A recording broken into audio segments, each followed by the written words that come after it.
ओम श्री हनुमते नमः। श्री हनुमान एस्ट्रोलॉजी। प्रिय मित्रों नमस्कार। आज आपको जानकारी देंगे वृषभ राशि वाले जातकों के लिए महाजनवरी यानी जनवरी का महीना 2022 कैसा रहेगा और क्या ग्रहों के शुभाशुभ प्रभाव घटित होंगे। एक नज़र ग्रह गोचर पर डालते हैं। सर्वप्रथम आपको नव वर्ष की शुभकामनाएं और हनुमान जी से प्रार्थना करूंगा, प्रेयर करूंगा आपके अच्छे स्वास्थ्य के लिए, आपके अच्छे भविष्य के लिए, आपके अच्छे करियर के लिए। और मित्रों, यह फलादेश चंद्र राशि के ऊपर आधारित है। अगर आपको चंद्र राशि नहीं मालूम है तो अपने प्रचलित नाम से इसको देख लीजिए। और एक विनती है, चैनल पर नए हैं तो सब्सक्राइब करें, बेल आइकन बटन दबाएं। वीडियो अच्छी लगे कमेंट बॉक्स में जाएं, लिखें जय श्री राम, जय श्री हनुमान। एक नज़र ग्रह गोचर पर। सूर्य भी धनु राशि में संचार कर रहे हैं और 14 तारीख को मकर राशि में प्रवेश करेंगे। जब सूर्य मकर राशि में प्रवेश करते हैं तो मकर संक्रांति कहलाती है। मंगल अभी वृश्चिक राशि में संचार कर रहे हैं। 16 जनवरी को धनु राशि में प्रवेश करेंगे। बुध आपके मकर राशि में ही संचार कर रहे हैं और गुरु आपके कुंभ राशि में रहेंगे। शुक्र आपके वक्री होकर अभी धनु राशि में संचार कर रहे हैं और 29 जनवरी को मार्गी होकर धनु राशि में ही संचार करेंगे। शनि मकर राशि में रहेंगे। राहु आपके वृषभ राशि में, केतु आपके वृश्चिक राशि में। यह आपके ग्रह गोचर की स्थिति। चलिए बात करते हैं वृषभ राशि के लिए। क्रम से आपको बताएंगे आपका स्वास्थ्य, आपका धन, परिवार, फैमिली, फाइनेंस, आपकी लंबी दूरी की यात्राएं, छोटी दूरी की यात्राएं, भूमि, मकान, वाहन, प्रॉपर्टी, घर का सुख, संतान सुख, एजुकेशन, विद्या, नौकरी, शत्रु, रोग की स्थिति और आपका दाम्पत्य जीवन, विवाह सुख, प्रेम संबंध, बिजनेस, पार्टनरशिप, विदेश यात्रा, तरक्की, उन्नति, कैरियर और लाभ की स्थिति कैसी रहेगी, इसकी जानकारी देंगे। लेकिन पॉइंट टू पॉइंट बात करेंगे, आपका ज़्यादा समय नहीं लेंगे।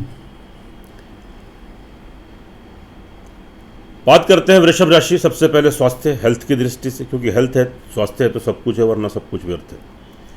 यहाँ के लॉर्ड आपके जो शुक्र हैं 8th हाउस में चले गए। यह स्थिति थोड़ी सी आपके अनुकूल नहीं बन रही है और ऑलरेडी वहाँ पर राहु भी संचार कर रहे हैं। तो थोड़ा वृषभ राशि वालों के लिए यह जो जनवरी का माह है, थोड़ा मानसिक और शारीरिक संतुलन थोड़ा गड़बड़ाने वाला रहेगा।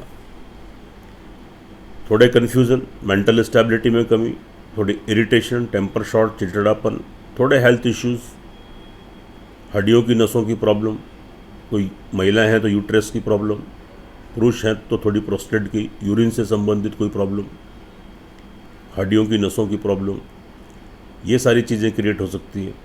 और आपकी कार्य करने की शैली, कार्य करने की क्षमता, आपकी व्हील पावर थोड़ी यहाँ पर वीक हो जाएगी। असमंजस की स्थिति बनेगी समय समय पर, मेंटल स्टेबिलिटी में कमी आएगी। लेकिन धैर्य और संयम रखें। अंत में थोड़े से उपाय बताएंगे, सूक्ष्म से छोटे से, वह करने से आपको 80-90% तक सुरक्षा प्रदान होगी। तो थोड़ा धैर्य और संयम रखने की ज़रूरत है और अपने हेल्थ के प्रति थोड़े से सचेत रहें और जल्दबाजी में कोई भी निर्णय मत लें। उसके बाद फैमिली फाइनेंस की बात कर लेते हैं। यहाँ के लॉर्ड आपके जो मरकरी है यानी बुध, आपके भाग्य स्थान में मकर राशि में, मित्र राशि में बहुत अच्छी स्थिति है और 14 तारीख को वहाँ पर बुध आदित्य योग भी बनेगा, सूर्य भी आ जाएंगे। तो फैमिली फाइनेंस की स्थिति से अच्छी स्थिति रहेगी, यानी परिवार वालों का लाभ सहयोग आपको प्राप्त होगा। कोई पैतृक संपत्ति में कोई वाद विवाद चल रहा था तो आपके पक्ष में आ सकता है, कोई पैतृक संपत्ति की प्राप्ति आपको हो सकती है। आपके जमा धन कोष में वृद्धि होगी। परिवार में इससे पहले कोई मतभेद, डिफरेंसेस से आपके दूर हो जाएंगे। और यहाँ पर आप अपनी बुद्धिमत्ता का और वाणी का अपना जो परिचय देते हुए आप परिवार वालों का दिल जीतने में सक्षम रहेंगे। आपकी इंपॉर्टेंस बढ़ेगी, अहमियत बढ़ेगी। कोई इन्वेस्टमेंट करना है तो आप कर सकते हैं, आगे चल के उसके लाभ आपको जरूर मिलेंगे। और आपके जमा धन कोष जो बैंक बैलेंस है उसमें आपकी वृद्धि होगी और परिवार वालों का लाभ सहयोग आपको प्राप्त होगा। फाइनेंशियल लाभ भी आप परिवार वालों से गेन कर सकते हैं। लेकिन समय समय पर थोड़ी सी नेगेटिविटी, नकारात्मकता, आत्मविश्वास में कमी, कॉन्फिडेंस लूज हो सकता है। छोटी मोटी यात्राएं, ट्रैवलिंग करते हैं तो थोड़े सतर्क रहें, होशियार रहें, कुछ नुकसान होने की संभावना है। आपके सहकर्मी जो नीचे आपके कार्यरत हैं, आपके छोटे भाई बहन, आपके वेल विशर, प्रिय बंधु, मिलने जुलने वाले लोग, आपके पड़ोसी, कोई संबंध खराब हो सकते हैं या उनसे कोई धोखा, चीटिंग या वाद विवाद की स्थिति उत्पन्न हो सकती है। ऐसी स्थिति को उत्पन्न मत होने दें। थोड़ा धैर्य संयम रखें, थोड़े समय की बात है, आगे स्थिति फिर आपके अनुकूल बनेगी। उसके बाद बात कर लेते हैं भूमि, मकान, वाहन, प्रॉपर्टी की दृष्टि से। देखिए मित्रों, थोड़ा सा यहाँ पर बहुत जल्दबाजी आप बिल्कुल मत करें, और हो सकता है तो कुछ समय के लिए अगर आप कोई प्रॉपर्टी की डील करना चाहते हैं या कोई मकान की या वाहन लाना चाहते हैं तो कुछ समय के लिए उसको टाल दें, और अगर ज़रूरी बनता है तो बहुत धैर्य और संयम रखते हुए, सामने वाले के ऊपर ट्रस्ट करते हुए शुभ तिथि और शुभ मुहूर्त में ही इस कार्य को करें, वरना आपका पैसा फंस सकता है, उलझ सकता है, कोई वाद विवाद की स्थिति उत्पन्न हो सकती है प्रॉपर्टी संपत्ति को लेकर, और कोई नुकसान हो सकता है। घर में अशांति का माहौल आपका बन सकता है, आपकी माता जी की हेल्थ डिस्टर्ब हो सकती है, उनसे कोई मतभेद, डिफरेंसेस क्रिएट हो सकते हैं, लेकिन ऐसी स्थिति तो बिल्कुल उत्पन्न मत होने दें। अपनी माता जी के स्वास्थ्य का ध्यान रखें,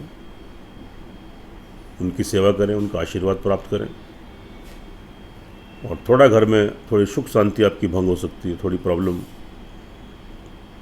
थोड़ी यहाँ पर क्रिएट हो सकती है। थोड़ा ध्यान देने की ज़रूरत है, सावधानी बरतने की ज़रूरत है। संतान की दृष्टि से बहुत अच्छी स्थिति रहेगी। अचानक से संतान की तरफ से कोई गुड न्यूज़, खुशखबरी मिलेगी, आपकी संतान तरक्की उन्नति करेगी, उनका सहयोग प्राप्त होगा। एजुकेशन, नौकरी, बिजनेस में तरक्की उन्नति, ऑल ओवर संतान से संतुष्टि आपको प्राप्त होगी, सेटिस्फेक्शन मिलेगा। उनके कोई विवाह शादी के संबंध भी बन सकते हैं। विद्यार्थी वर्ग के लिए बहुत अच्छी स्थिति है। कोई कोर्स करना है, एडमिशन लेना है, डिग्री, मास्टर डिग्री लेनी है, प्रयासरत थे, अब तक सफलता नहीं मिल रही थी, प्रयास करेंगे, निश्चित रूप से सफलता मिलेगी, और एकाग्र होकर पढ़ाई कर पाएंगे, निश्चित रूप से आपको शुभ फलों की प्राप्ति होगी। अच्छी स्थिति है। उसके बाद बात कर लेते हैं, लेकिन थोड़ा सा यहाँ पर ध्यान देने की ज़रूरत है। थोड़ा शत्रु वर्ग आपको परेशान कर सकते हैं। नौकरी में तरक्की उन्नति में कोई बाधाएं आ सकती हैं, नई नौकरी लगने में प्रॉब्लम हो सकती है, और जो आपका शत्रु वर्ग है वह आपको परेशान कर सकता है। इसके ऊपर बहुत ज़्यादा विश्वास करते हैं, वह आपको धोखा देने की कोशिश कर सकता है, जिससे थोड़े नुकसान आपको यहाँ पर उठाना पड़ सकता है। थोड़े सतर्क रहें, होशियार रहें। ब्लाइंड ट्रस्ट, आँख मीच कर किसी के ऊपर विश्वास मत करें। ऋण और रोग की स्थिति बन सकती है। अचानक से कर्जा लेने की स्थिति उत्पन्न हो सकती है। कोई हेल्थ इश्यूज़ आपको क्रिएट हो सकते हैं, जैसा कि मैंने आपको बताया था कि नसों से संबंधित, हड्डियों से संबंधित, कोई यूरिन से संबंधित, यूट्रस से संबंधित कोई प्रोस्टेट की प्रॉब्लम, ये सारी चीज़ें यहाँ पर थोड़ी सी आपको क्रिएट हो सकती है। हार्ट की ब्लॉकेज, यानी मतलब जो मैंने आपको बताया कि नसों से संबंधित, तो कुछ भी प्रॉब्लम यहाँ पर आ सकती है, थोड़ा ध्यान दीजिए। उसके बाद दाम्पत्य जीवन की बात करते हैं। तो दाम्पत्य जीवन 16 तारीख तक तो स्थिति आपके अनुकूल है, आपके पक्ष में है। एक दूसरे का, पति पत्नी का अगर विवाहित हैं, लाभ सहयोग मिलेगा। नए विवाह शादी के संबंध बनेंगे, नए प्रेम संबंध बनेंगे। प्रेम संबंध पहले से चल रहे हैं, विवाह शादी में तब्दील हो जाएंगे। कार्य व्यवसाय पार्टनरशिप में करना चाहते हैं या कोई व्यवसाय नया खोलना चाहते हैं तो कीजिए। 16 तारीख तक स्थिति अनुकूल है, लेकिन 16 तारीख के बाद ये सब चीज़ें इसके विपरीत हो जाएंगी, क्योंकि मंगल आपके अष्टम में चले जाएंगे। तो जब अष्टम में जाएंगे तो पति पत्नी में थोड़ा मतभेद, डिफरेंसेस, या एक दूसरे की हेल्थ डिस्टर्ब,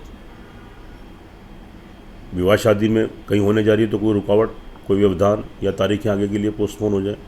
प्रेम संबंधों में थोड़े डिफरेंसेस, मतभेद, कार्य व्यवसाय, बिजनेस पार्टनरशिप में नुकसान। तो 16 तारीख के बाद थोड़े सतर्क रहें, सावधानीपूर्वक आपको निर्णय लें, सोच समझ कर, नहीं तो लाभ की बजाय 16 तारीख तक स्थिति अनुकूल है, उसके बाद स्थिति थोड़ी सी गड़बड़ा सकती है। अचानक से कोई चोट फेट, एक्सीडेंट, हॉस्पिटलाइज होना, ये सारी चीज़ें क्रिएट हो सकती है। कोई बड़ा नुकसान भी आपको यहाँ पर हो सकता है, ध्यान देने की ज़रूरत है। लेकिन तरक्की उन्नति के अवसर मिलेंगे, पिता का भरपूर लाभ सहयोग मिलेगा। उनके थोड़ा लेकिन स्वास्थ्य का ध्यान रखिए, उनका आशीर्वाद प्राप्त कीजिए। लंबी दूरी की यात्राएं, विदेश की यात्राएं संपन्न हो सकती हैं, वहाँ से लाभ गेन करेंगे। धार्मिक स्थान की यात्राएं हो सकती हैं। स्पिरिचुअलिटी का भाव रहेगा, भगवान का आशीर्वाद, ब्लेसिंग आपको प्राप्त होगी। तरक्की उन्नति के अवसर प्राप्त होंगे। थोड़ा प्रयत्न, थोड़ा पुरुषार्थ करें। कार्य व्यवसाय की दृष्टि से स्थिति ठीक रहेगी। कैरियर से रिलेटेड अगर आप कोई नौकरी करते हैं, कोई बिजनेस करते हैं, उसमें कोई बदलाव लाना चाहें, स्थान परिवर्तन करना है, नौकरी परिवर्तन करना है, बिजनेस में कोई परिवर्तन करना है तो कर सकते हैं। जितना प्रयत्न पुरुषार्थ मेहनत करेंगे उसके अनुरूप आपको शुभ फलों की प्राप्ति भी होगी। यहाँ आपको कैरियर से रिलेटेड लाभ, तरक्की, उन्नति देखने को मिलेगी। आप बिजनेस करते हैं, सेल्फ एम्प्लॉय हैं, कोई नौकरी करते हैं तो अच्छे अवसर आपको यहाँ पर प्राप्त होंगे। लाभ की दृष्टि से स्थिति बहुत आपके अनुकूल रहेगी, बिल्कुल पक्ष में है एकदम। यहाँ पर आप बड़ा लाभ गेन करेंगे, खासतौर से मिड के बाद जब मंगल परिवर्तन करेंगे तो उनकी चौथी दृष्टि यहाँ पर आ जाएगी, जो कि शुभ स्थिति है। तो आपके फेवर में रहेगा, आपके पक्ष में स्थिति बनेगी। अचानक से बड़े धन की प्राप्ति होगी। इससे पहले धन का आगमन, धन के स्रोत आपके बंद हो गए थे, सोर्स ऑफ इनकम बंद हो गया था, तो स्टार्ट हो जाएगा। बीच बीच में बड़े धन की प्राप्ति होगी।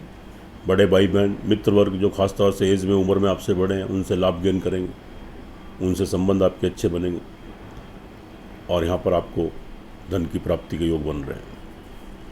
जो जातक विदेशों में हैं उनको थोड़ा 16 तारीख के बाद थोड़ा संभल कर रहने की ज़रूरत है। थोड़ी परेशानी, थोड़े व्यवधान, थोड़ी दिक्कतें आ सकती हैं। और अगर आप की विदेशों की यात्राएं होती हैं, आपका कोई एक्सपोर्ट इंपोर्ट का बिजनेस है या कोई और बिजनेस है, विदेशों से संबंध है आपका, तो वहाँ आपके 16 तारीख के बाद संबंध खराब हो सकते हैं। पैसा रुक सकता है, फंस सकता है, अटक सकता है। और कोर्ट कचहरी में कोई मुकदमा वगैरह आपका विचाराधीन है तो उसमें भी थोड़ी प्रॉब्लम्स थोड़ी आपको देखने को मिल सकती है। देखिए ऑल ओवर मित्रों, वृषभ राशि वालों के लिए स्थिति थोड़ी हेल्थ को लेकर और थोड़ी भूमि, मकान, वाहन, प्रॉपर्टी और घर का सुख को लेकर थोड़ी सी परेशानी का समय तो है। अगर हम चंद्र राशि के अकॉर्डिंग आपको जो फलादेश बता रहे हैं, यह चंद्र राशि के ऊपर आधारित फलादेश होता है मित्रों। इसकी अपनी इंपॉर्टेंस होती है, इसकी अपनी अहमियत होती है। लेकिन जो आपकी जन्म कुंडली, लगन कुंडली होती है, उसका सर्वाधिक महत्व होता है, उसकी मेन इंपॉर्टेंस होती है। अगर आपकी जन्म कुंडली के अंदर किसी ग्रह की दशा, अंतरदशा आपके अनुकूल, आपके पक्ष में चल रही है, तो संभवतः फिर आपको इतने दुष्प्रभाव देखने को नहीं मिलेंगे ग्रहों के। और अगर आपकी जन्म कुंडली के अंदर भी किसी ग्रह की दशा, अंतरदशा आपके पक्ष में नहीं है, आपके अनुकूल नहीं है, तो फिर आपको थोड़ी कठिनाई और परेशानियों का सामना करना पड़ सकता है। आप किसी परेशानी में आ सकते हैं। तो इसलिए एक बार अपनी जन्म कुंडली का विश्लेषण जरूर कराएं। जब दोनों चीज़ें टैली होती हैं, उनका एनालिसिस होता है, तो 100% परिणाम देखने को मिलते हैं। उससे आप लाभान्वित होते हैं, आपका मार्गदर्शन होता है और आप घरों के छोटे छोटे उपाय करने से आप घरों के दुष्प्रभाव से बचते हैं। उपाय के तौर पर वृषभ राशि वालों के लिए बहुत ज़रूरी बनता है ओम गंग गणपत्य नमः 108 टाइम्स, ओम शुंग शुक्राय नमः 108 टाइम्स और एक श्रद्धापूर्वक हनुमान चालीसा का पाठ कीजिए। लास्ट में जो एक दोहा आता है, पवन तनय संकट हरण मंगल मूर्ति रूप, राम लखन सीता सहित हृदय बसों सुरभूप, इसको कम से कम 27 बार जरूर पढ़िए। और शुक्रवार को सफ़ेद चावल से बनी खीर का प्रसाद माँ दुर्गा जी को या लक्ष्मी जी के आगे अर्पित करें। घर में सभी को वितरित करें। काली चींटियों को सफ़ेद पीसी हुई शुगर प्रतिदिन खिलाएं और सफ़ेद चावल पक्षियों को प्रतिदिन खिलाएं। और मंगलवार को हनुमान जी के नाम का प्रसाद चढ़ाएं। घर में भी चढ़ा सकते हैं आप, गुड़ से बना कोई भी नैवेद्य। तो निश्चित रूप से अगर श्रद्धापूर्वक आप ये 2 उपाय कर लेते हैं तो आपको 70, 80, 90% तक आपको सुरक्षा प्रदान होगी और आप घरों के दुष्प्रभाव से बचे रहेंगे। सुखी रहें, स्वस्थ रहें, हंसते रहें, मुस्कुराते रहें। जय श्री राम, जय श्री हनुमान।